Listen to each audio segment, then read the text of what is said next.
السلام علیکم ورحمۃ اللہ۔ الحمدللہ آپ سب کی دعاؤں سے طبیعت میں بہتری آئی ہے اور بہت گڈ فیل کر رہا ہوں میں۔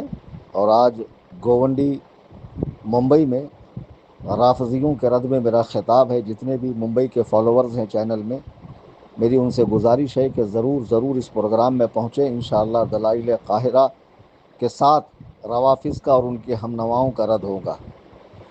ابھی مجھے واٹس ایپ پر عدنان حنفی سلمہ ربہ نے دیوبندی جماعت کے مولوی عبدالاحد قاسمی کی ایک کلپ بھیجی، جو میری آخری کلپ کے جواب میں ہے۔ تو میں نے اسے صرف اور صرف 4 منٹ 3 سیکنڈ ہی تک سنا۔ اس بدبودار خبیث آدمی کی آواز سننا تک مجھے گوارا نہیں، اور اتنا سننے کے بعد ہی میں نے سمجھ لیا کہ یہ بیچارہ بھاگنے کے سارے راستے جو ہے نا اپنا رہا ہے کہ کہاں سے نکلوں اور دیوبندیوں میں میرا بھرم قائم رہے کہ نہیں۔ حضرت نے تو بھرپور کوشش کی ہے۔ دیکھیے اس کا حال اس جیسا ہے۔ وہ جو حیدرآباد کا فصیح الدین تھا، میں نے کہا میں حیدرآباد آ رہا ہوں، جس غیر مقلد کے معنی جنا ہو سامنے آ کر مناظرہ کرے۔ میرے وہاں سے آنے کے بعد اس نے چیلنج ٹھوکا۔ تو اسی طرح میں نے لاتور میں کہا کہ میں رد دیوبندیت کے سلسلے میں آ رہا ہوں، جس دیوبندی کے معنی جنا ہو روبرو آ کر مناظرہ کرے۔ اس کا نام وام نہیں لیا تھا میں تو اس کو جانتا بھی نہیں ہوں۔ 2 4 6 سال پہلے اس سے کچھ بات ہوئی تھی۔ اتنا غیر معروف آدمی ہے، خود دیوبندی جماعت میں اس کی کوئی حیثیت نہیں ہے۔ بہرحال بچولیا ہے بیچارہ یہ۔ تو اس کے بعد اس نے مجھے چیلنج دیا، تو میں نے بعض اوقات جو ہے ایسے لوگوں کو بھی منہ لگانا پڑتا ہے جن کی خود ان کی جماعت میں کوئی حیثیت نہ ہو۔ میں نے کہا چلو بیچارے کو موقع دے دیتے ہیں مناظرے کا۔ تو میں نے 3 آپشن دیے، یا تو میرے گھر پر آؤ۔ تو میرے گھر پر میں نے کہا کہ ہم 5 سے چھٹا کوئی نہیں ہوگا، اور تم لوگ بھی 10 لوگ آ سکتے ہو میرے مکان پر، یا تم جہاں کہو میں وہاں آنے کو تیار ہوں۔ تو وہاں بھی ہم 5 ہی آئیں گے، تم جو ہے کتنے ہو اس سے ہمیں کوئی مطلب نہیں، تمہاری جتنی چاہے تعداد ہو اس سے ہمیں کوئی غرض و غایت نہیں ہے۔ ثالثاً یہ کہ جہاں جہاں میرے پروگرام ہو ان میں سے کسی جگہ آؤ۔ تو اب اس نے بہت سوچ سمجھ کے بعد 2 دن کے بعد رپلائی دے رہا ہے کہ میں آپ کے گھر پہ آتا ہوں چند شرطوں کے ساتھ۔ اور یہ مردود شروع ہی میں ایسی زبان استعمال کر رہا ہے کہ رضا خانیت کو میں تمہارے گھر میں دفن کروں گا۔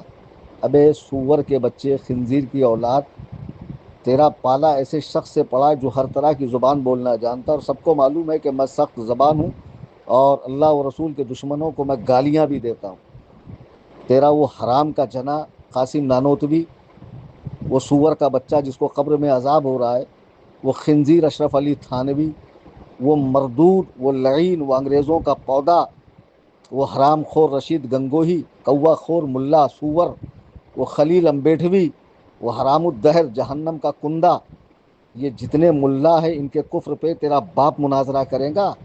ہاں، کہہ رہا کہ میں تمہارے گھر پہ آ کے جتنے تمہاری جماعت کے مولانا ہے ان کی گستاخیوں پر مناظرہ کروں گا۔ تو تیرے مولویوں کی گستاخیاں اپنی ماں کا دودھ سمجھ کر پی گیا۔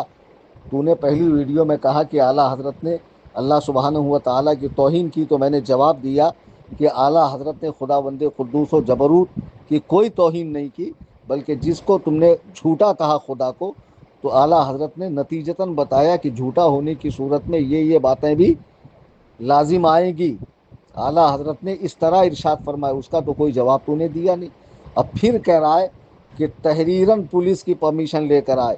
ہندوستان میں پولیس مناظرے کے لیے تحریراً پرمیشن تیرے ابا کو دیتی ہے رے گدھے۔ میں نے بھی صرف اتنا کہا تھا کہ جہاں تو بلائے گا وہاں پولیس پروٹیکشن ہونا چاہیے، پولیس پرمیشن تحریر کی میں نے قید نہیں لگائی۔ تھوڑا سا پڑھ لکھ لیتا، مدرسے میں جا کر گھاس چھیل رہا تھا، تھوڑی دنیاوی تعلیم بھی حاصل کر، جاہل کہیں کے منحوس، اور کہتا ہم تمہارے گھر پہ کتنے آئیں اس کی کوئی گنتی نہیں ہے، تم صرف 5 رہنا۔ کیوں؟ تیری ماں کا نکاح ہے، ہاں، کہ تیری بہن کا ولیمہ ہے، کہ سارے منحوس سڑے ہوئے بدبودار مکروہ تحریمی جتنے دیوبندی ہے، سارے منحوس شکل کے، جن کو دیکھ لو تو 3 وقت کا کھانا نصیب نہیں ہوتا، ایسے سوروں کو تو میرے گھر پہ لائیں گا رے؟ ہاں، اور میرے علاقے میں بھی تو دیوبندیوں کی مسجد ہے، دیوبندیوں کا مدرسہ ہے۔ پہنچا میری وائس، کسی دیوبندی کے ماں نے جنا ہو تو مجھے صرف انگلی لگا دے، کندھے سے اس کا ہاتھ کاٹوں گا۔ تو مجھے اس ٹائپ کا مولوی سمجھ رہا ہے؟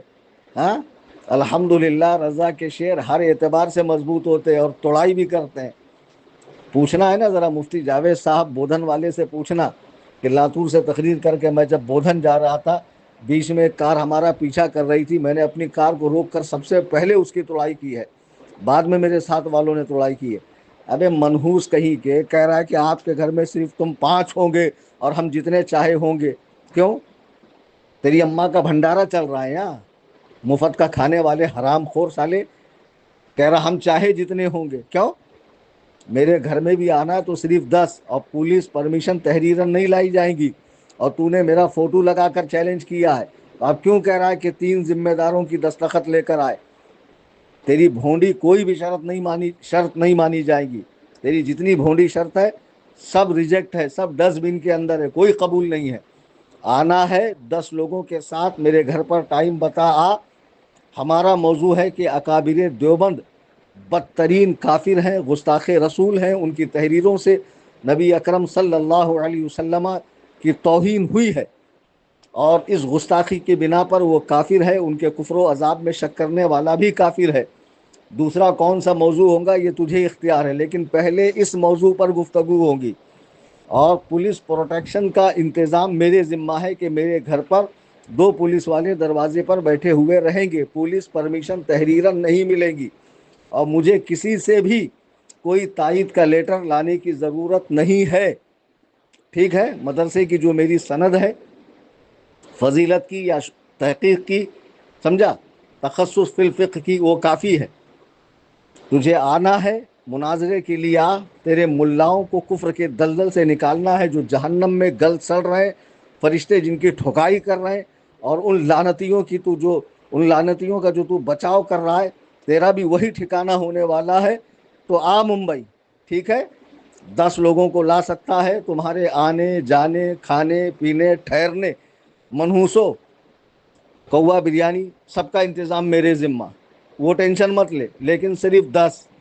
اور تجھے بھی میں نہیں کہہ رہا ہوں کہ دارالعلوم دیوبند کی تائید لے کر آ، ندوہ کی تائید لا، اور مظاہر العلوم کی تائید لا، فلاں کی تائید لا، کسی کی تائید مت لا۔ تو علماء دیوبند کے کفر کا وکیل صفائی بن کے آ رہا ہے، آ، میں علماء اہل سنت و جماعت کا دفاع کرنے کے لیے یہاں بیٹھا ہوں، اور تیرے اکابرین کا کفر ثابت کرنے کے لیے۔ جب آنا ہے تب آ، ہمارے صرف 5 ہوں گے، چھٹا نہیں ہوگا، 2 پولیس والے باہر بیٹھے رہیں گے۔ مناظرے کی تحریری پرمیشن من جانب گورنمنٹ، من جانب پولیس محکمہ نہیں ملے گی، اور میں کسی کی کوئی تائید نہیں لاؤں گا۔ تم 10 سے 11ویں ہوئے، تم کو انٹری نہیں ملے گی۔ مناظرے کا ٹاپک طے ہے، اس پر مناظرہ کر، یہ جواب دے۔ فالتو کی شرطیں، قیودات، پابندیاں، اور یہ شرط، تیرے باپ کے نوکر بیٹھے ہیں ہم، منحوس کہیں کے؟ تو ہے کیا بے جو تو شرطیں لگائیں گا اور میں مانتا جاؤں گا؟ لوگ کہتے ہیں کہ یہ بہت سخت زبان بولتا ہے، گالیاں دیتا۔ بتاؤ اس جیسے حرام خور کو میں کیا کہوں کہ یہ چھٹتے ہی میرے اکابرین کو، میرے بزرگوں کو، میرے اعلیٰ حضرت کو برا بھلا کہہ رہا ہے، تو میں اس حرام خور کی سن کے لوں؟ اس جیسے چوتیوں کو میں جیب میں رکھ کر گھومتا ہوں؟ سن بے گھامڑا کہیں کے، تو ہے کیا بے؟ اور تو شکر منا کہ تو کبھی میرے سامنے نہیں آئے، اتنا پیٹوں گا نا کہ تجھے اپنے پیدا ہونے پر رونا آئے گا۔ اور میں اللہ و رسول کے دشمنوں سے ایسی ہی بات کرتا ہوں۔ کیا حضرت ابو بکر نے کافر سے نہیں کہا ومسس بازار اللہ، جا اپنی دیوی کی شرمگاہ چوس؟ جو اللہ و رسول کا دشمن ہو اس کے لیے ایسی ہی سخت زبان بولی جانی چاہیے۔ تجھے تیرے اکابرین سے کفر اٹھانا ہے نا، اب سن، جہاں جہاں میرے پروگرام ہے رد دیوبندیت پر جم کر میں ٹھکائی کروں گا۔ اور تو ہی نہیں، دیوبند نے کوئی ایسا مائی کا لال نہیں پیدا کیا جو سامنے آ کر ہم سے مناظرہ کر سکے، اور تو کبھی آ ہی نہیں سکتا ہے۔ آنا ہے، پھر دوہرا دوں میں، میرا گھر حاضر ہے، 10 لوگ آ سکتے ہیں، آنے جانے کا کرایہ ملے گا، پولیس پرمیشن تحریرن نہیں ملیں گی، نہ کسی گورنمنٹ دفتر سے ملیں گی، محکمے سے ملیں گی۔ ہاں 2 پولیس والے میرے دروازے کے باہر رہیں گے، 5 ہم لوگ رہیں گے، 10 تم آ سکتے ہو۔ پہلے جو ہم نے ٹاپک طے کیا ہے اس پر مناظرہ ہوگا، پھر جو تیرا موضوع طے ہے اس پر بھی بات ہوگی، اور جو کچھ ہوگا ویڈیو میں قید ہوگا، بعد میں جس چینل پہ تم چاہو ڈالو، جس چینل پہ چاہیں ہم ڈالیں۔ اس طریقے سے آنا ہے، شرافت سے آ، دنیا بھر کی پابندیاں لگا کر مناظرے سے فرار اختیار مت کر، جو پاسبل نہیں ہے۔ ایسا کرو تو آؤں گا، ویسا کرو تو آؤں گا، نہ 9 من تیل ہوگا، نہ رادھا ناچے گی۔ معلوم ہے یہ ساری چیزیں پاسبل ہے نہیں، مناظرہ ہوگا نہیں، اور دیوبندیوں میں فاتح بنے گھومتے رہیں گے. ایسے آتے فاتحوں کو بہت اچھے سے جانتا ہوں میں. تجھ جیسے ٹچے روزانہ میرے گھر کے پاس آتے ہیں اور منہ کی کھا کے جاتے ہیں. شرافت سے رہ, اور اگر مناظرے کے لیے آنا ہے تو ہی جواب دے, ورنہ تیری فالتو بکواس سننے کا میرے پاس ٹائم نہیں ہے.